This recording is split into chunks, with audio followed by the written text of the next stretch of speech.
Hutan Tetar Mayit adalah hutan yang paling seram. Vegetasinya sangat rapat dan angker. Konon hutan tersebut biasa dipakai untuk tempat bertapa. Ada pula orang-orang datang ke hutan itu dengan niat ingin belajar ilmu teluh, atau biasa kita kenal dengan istilah santet. Di dalam hutan itu terdapat banyak binatang buas. Hanya segelintir orang saja yang berani memasuki hutan Tetar Mayit. Karena dari kabar yang beredar, kebanyakan orang yang masuk ke dalam hutan tersebut tak pernah kembali. Akan tetapi, Tejo tak bisa protes dan hanya bisa mengiyakan. Karena percuma, takkan bisa menolak jika Sang Ua sudah memutuskan sesuatu, maka harus dipenuhi. Tejo berlari menuju kamar, lalu kembali menghadap Sang Ua dengan memberikan beberapa uang untuk keperluan logistik dan lain-lainnya. Setelahnya mereka lanjut berbincang, dan setelah usai, Tejo masuk kamar sambil mengisi daya ponselnya. Lalu setelahnya mengirimkan pesan via grup WA. Nanti sore kalau ada yang mau ikut cari batu, kumpul di rumahku. Kita menginap selama 3 hari, dan untuk lokasinya hutan Tetar Mayit. Setelah mengirim pesan di grup WhatsApp, Tejo langsung tertidur. Dia tak mau memikirkan kejadian aneh yang menimpa, karena semakin dipikirkan akan membuatnya semakin pusing. Intinya yang sudah terjadi, biarlah terjadi, dan anggap aja pengalaman baru. Di dalam tidurnya, Tejo bermimpi bertemu dengan sosok harimau tersebut. Perlahan, sosok itu berubah menjadi seorang manusia. Wujud lelaki yang gagah perkasa, tersenyum memandang ke arahnya. Tak lama dia terbangun dari tidur. Tampak jarum jam menunjuk ke angka 2. Siang itu Tejo bergegas bangun, kemudian mandi. Tak lupa melaksanakan sholat zuhur, dan setelahnya makan. Sehabis makan, temannya yang bernama Kuncen datang berkunjung. Assalamualaikum. Waalaikumsalam. Mau kemana sampai bawa tas? Tanya Tejo. Ikut ke hutan. Bosan di rumah. Sekalian mau tahu apa aja yang ada di dalam hutan, jawab Kuncen. Baiklah kalau kamu mau ikut, jadi ada teman dan tidak stres karena saudara-saudaraku, seru Tejo disambut tawa oleh Kuncen yang seolah tahu siapa orang yang Tejo maksud. Sedang asik mengobrol, Ua, paman dan anaknya Ua pun datang. Dari kejauhan, pamannya menatap ke arah Tejo dengan senyuman jahat, seolah ada niat tak baik yang terlukis di dalam senyumnya. Noh, lihat Chen, dari jauh. Senyumnya aja udah mengandung arti banget kan? Ucap Tejo dengan nada lirih. Prediksiku ternyata benar. Mereka-mereka yang bakalan ikut. Tawa Kuncen begitu puas. Udah angker tuh hutan, yang ikut malah tim begituan.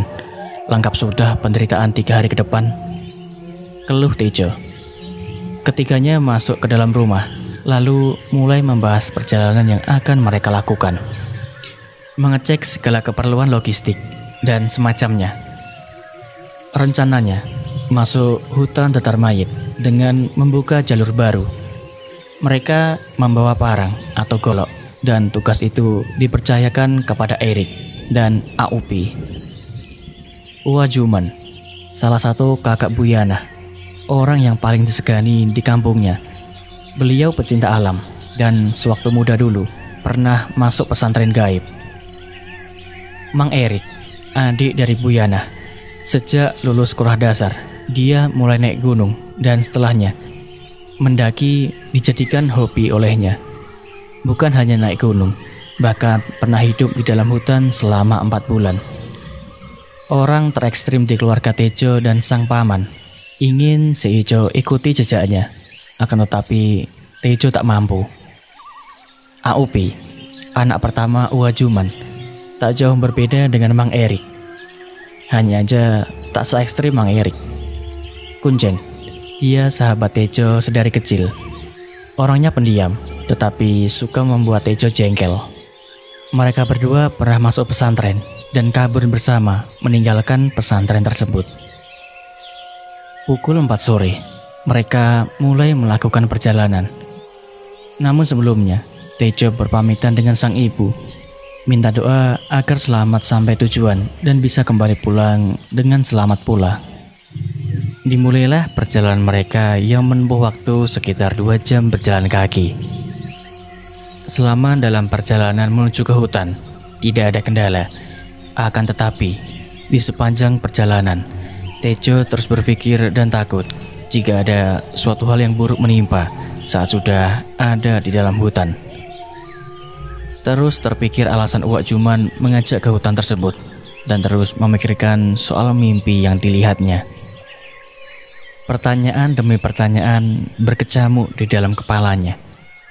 Nanti kamu tahu jawabannya ketika kita udah dalam hutan, seru Uwak Juman setelah menepuk pundak Tejo dari belakang.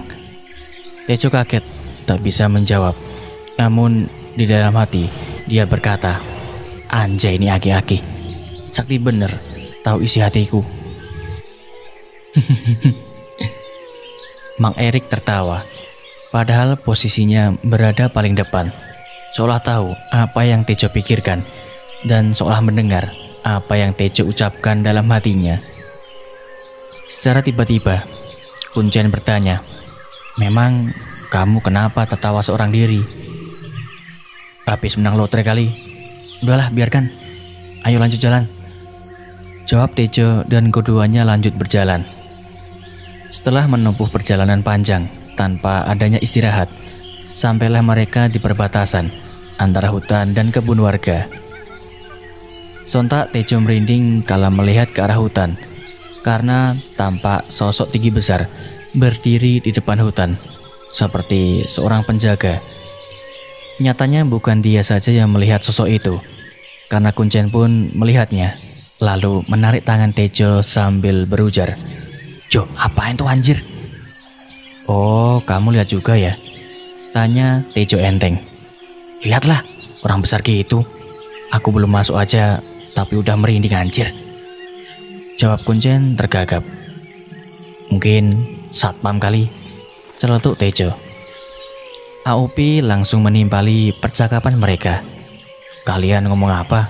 Nggak ada apa-apa. Tejo langsung menunjuk ke arah sosok tinggi besar itu. Namun secara tiba-tiba, sosok yang mereka lihat tak nampak lagi. Itu di depan ada saung, di bawahnya ada aliran sungai. Kita istirahat dulu, sambil tunggu waktu maghrib, baru setelah itu kita lanjut.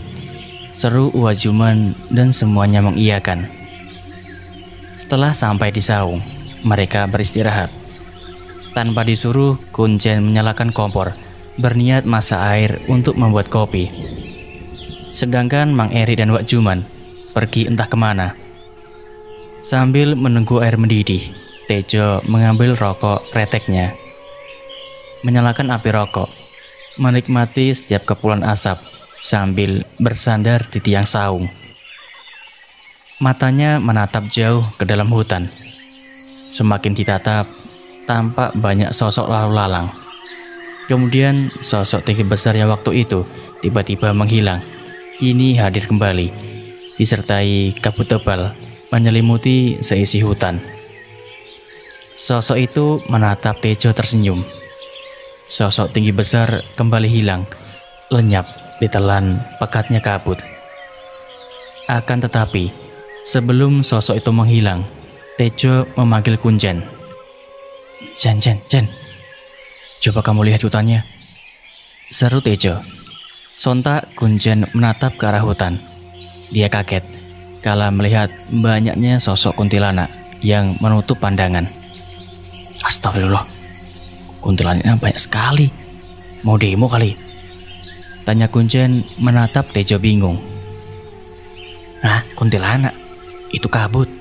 Kuntilanak dari mana sih? Jawab Tejo dengan nada jengkel. Tejo heran, begitupun Kuncen. Mereka terus berdebat karena apa yang dilihat masing-masing tak sama. Perdebatan untuk mengetahui siapa yang benar, antara kabut atau sosok kuntilanak. Udah, gak usah bertengkar. Kalau di hutan sudah biasa seperti ini, celetuk Aopi. Ah, biasa? Emangnya Aopi pernah kesini? Tanya Tejo dengan nada membentak. Aupi menjelaskan, perjalanan ini sudah keempat kalinya. Bukan itu aja, aku pernah solo bushcraft selama 2 minggu di dalam hutan ini. Di dalam hutan penuh dengan makhluk gaib. Wah, dan mamang kamu sebenarnya sering kesini untuk mencari tanaman obat. Lanjutnya membuat Tejo dan Kuncen terdiam saling pandang. Dibuat santai aja. Yang lebih utama perbanyak doa. Lanjut Aupi lagi. Keluargamu memang tidak ada rasa takut-takutnya menghadapi hal semacam ini. Sindir Kuncen. Makanya di pesantren ditamatkan jangan kabur. Sindir balik Aupi. Kuncen dan Tejo tertawa tipis setelah mendengar sindiran itu. Sedang asik mengobrol, Wak Juman dan Mang Eri tiba-tiba datang. Dengan segera Kuncen memberi kopi pada mereka. Sedang asik menyeruput kopi, Mang Erik bertanya, "Bagaimana sambutannya? Seru kan?" Yang seperti ini dibilang seru. Kamu sakit, Mang. Kalau ada pilihan, mending gak jadi deh. Keluh Tejo. Udah, anggap aja ini ospek buat kalian berdua. Jawab Mang Erik disertai tertawa. Mang Erik terus tertawa. Dia senang karena tahu kalau perjalanan masuk ke hutan ini nggak bisa ditunda ataupun dibatalkan. Jangan ngobrol terus. Cepat ambil wudhu. Kita salat berjamaah. Seru Wak Juman. Tejo dan Kuncen bergegas menuju selokan yang ada di dekat saung untuk mengambil wudhu. Belum sampai di tujuan, keduanya melihat sosok harimau tengah menatap mereka. Macan! Ucap keduanya kaget, saling menatap. Kalau takut sama hantu masih bisa ditahan, tapi kalau yang beginian, lemes lututku. Keluh Kuncen. Aku pun sama. Jawab Tejo. Udah yuk, buruan ambil wudhu, biar bisa ke saung. Lanjut Tejo, lalu keduanya ambil wudhu, dan setelahnya lari menuju saung. Cie, habis lomba lari ya? Celetuk Mang Erik. Barisi Mang, gak tahu kalau kita habis dilihat macan. Ucap Tejo. Balik aja yuk, aku takut sama binatang buas. Imbuh Tejo. Ya elah, cempet amat sih, cuman macan doang. Sindir Mang Eri dengan nada enteng, membuat Wak Juman dan Upi tertawa. Keluarga macam apa sih Jo? Nggak ada takut, nggak ada paniknya. Bisik Kuncen. Udah, nanti aja ngobrolnya. Salah satu dari kalian cepet azan. Seru Wak Juman. Tejo dan Kuncen main sweet untuk menentukan siapa yang azan. Tejo kalah, dan dialah yang azan. Saat dia azan, terasa begitu sunyi. Bahkan nggak ada suara terdengar, baik dari binatang atau sesuatu yang lain. Singkat cerita, setelah mereka melakukan sholat berjamaah, kabut yang menyelimuti hutan pun menghilang. Tejo menyuruh Kuncen melihat ke arah hutan lagi, dan dia pun kaget karena sosok kuntilanak yang segitu banyaknya hilang entah kemana. Mereka melanjutkan perjalanan memasuki hutan. Mang Eri dan Aupi berada di depan, keduanya sebagai pembuka jalur. Terus di belakangnya ada Kuncen dan Wak Juman, sedangkan Tejo bertugas sebagai sweeper. Hari itu menjadi pengalaman pertama Tejo babat hutan tengah malam, dan kedua orang itu tidak ada rasa takut sama sekali. Tebas sana dan tebas sini, terlihat mereka berdua sangat senang. Padahal baru masuk ke dalam hutan, mereka disambut mata-mata yang menatap dan mengawasi. Namun bukan itu yang Tejo takuti, melainkan binatang buas yang siap menerkam mereka. Gila, baru masuk udah banyak yang memperhatikan. Ya enggak Jo? Bisik Kuncen. Yang lebih gila, dua makhluk yang ada di depan kita. Lihat aja, nebas hutan dengan begitu senangnya. Kembali bisik Tejo, menjelekkan paman dan aaknya. Benar tuh. Tapi yang aku takutkan bukan mereka, melainkan binatang buasnya. Bisik Kuncen lagi bergidik ngeri. Nah, itu dia. Kalau ada macan melompat tepat di depan wajahku, ya hanya bisa pasrah. Bisik balik Tejo mengeluh. Tak terasa perjalanan mereka sudah menghabiskan waktu 1 jam lebih. Tejo tak tahu kapan perjalanan akan berhenti atau sampai di tempat tujuan. Dia malas bertanya, karena kalau bertanya pasti tidak akan dijawab sama Uwa atau mamangnya.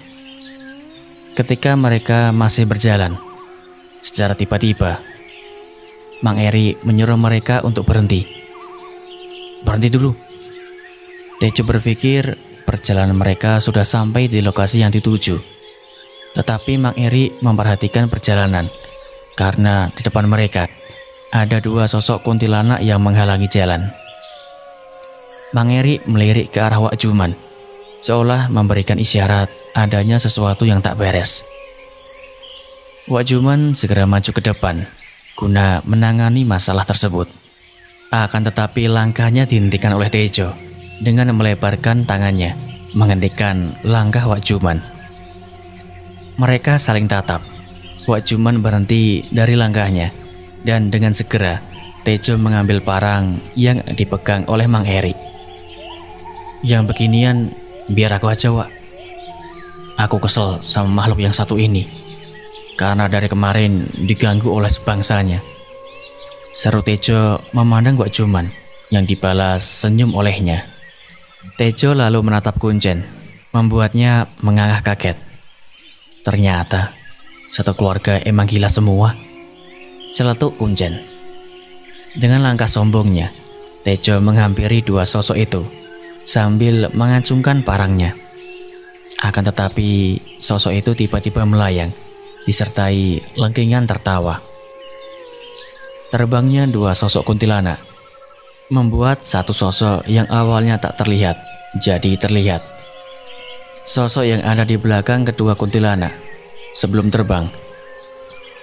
Makhluk yang begitu menyeramkan membuat Tejo menghentikan langkahnya. Keringat mulai bercucuran, kaki berasa mati rasa. Tejo ketakutan. Sosok yang begitu menyeramkan yang baru pertama kali dilihat Tejo dengan kulit gosong dan terbakar. Bola matanya keluar, lidah panjang nan menjulur, kuku-kuku yang panjang, dan taring runcing yang menjuntai keluar. Mata merah menyala, menatap Tejo penuh amarah, seolah ingin memakannya. Tejo hanya bisa diam, tak bisa menggerakkan anggota tubuhnya. Dalam ketakutan, dia ingin meronta, meminta tolong. Makanya jangan sok berani, teriak Mang Erik. Ajar Jo, jangan gas kendor, sambung Aopi diiringi tertawa. Wak Juman melangkahkan kakinya menemui Tejo yang hanya bisa terdiam. Beliau menepuk pundak Tejo dari belakang, dan seketika tubuhnya bisa digerakkan kembali. Tejo ambil langkah 1000 lalu sembunyi di belakang Mang Erik. Kedua kaki bergetar hebat, kedua lutut terasa kopong dan hampir aja mengompol. Kalau hanya sosok kuntilanak, aku dan Upi gak bakal berhenti, celetuk Mang Erik. Mana aku tahu, Mang, kalau di belakangnya ada sosok lain, keluh Tejo. Lagian, kenapa nggak diberitahu sih kalau di belakang itu ada pemimpinnya? Imbuh Tejo. Wak Juman mengeluarkan tasbih dari saku celananya, lalu duduk bersila sambil memejamkan kedua mata. Selang beberapa saat, ampun, kata sosok itu kepanasan. Merasa pemimpinnya terancam, salah satu kuntilanak yang terbang segera melesat turun, hendak menabrakkan diri ke tubuh Wak Juman. Sebelum sampai, Aopi melompat menghadang sosok tersebut sambil menepaskan parang yang dia pegang ke arah kuntilanak itu. Tubuh si kuntilanak terbelah menjadi 2, lalu menjadi kepulan asap putih dan seketika lenyap. Area hutan seketika menjadi lahan pertarungan. Sang anak melawan anak buah, sedangkan sang bapak melawan pemimpinnya. Pemandangan yang membuat Kuncen dan Tejo hanya bisa diam sambil menggelengkan kepala, tak percaya dengan apa yang mereka lihat. Masih dalam rintihan kesakitan, sang pemimpin mulai berbicara dengan nada menggema yang terdengar sampai ke seluruh hutan, membuat Kuncen dan Tejo terdiam, mati rasa. Kalian akan mati di hutan ini karena sudah berani menantang dan masuk kawasan kami. Setelah berbicara, makhluk itu langsung menghilang, membuat suasana hutan menjadi sepi dan senyap.